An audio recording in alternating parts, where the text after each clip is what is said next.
Welcome back to another technical deep dive here in the debug zone. Today, we're tackling a big question and breaking it down with insights from other users. Hopefully, this clears up some misconceptions and helps you get the answer you need. So, buckle up, stay a little curious, and let's jump right in.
And that's a wrap. I hope you found the answer you were looking for. If you did, take a second to hit that subscribe button. It really helps out.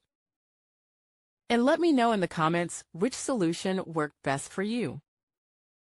See you next time in the debug zone.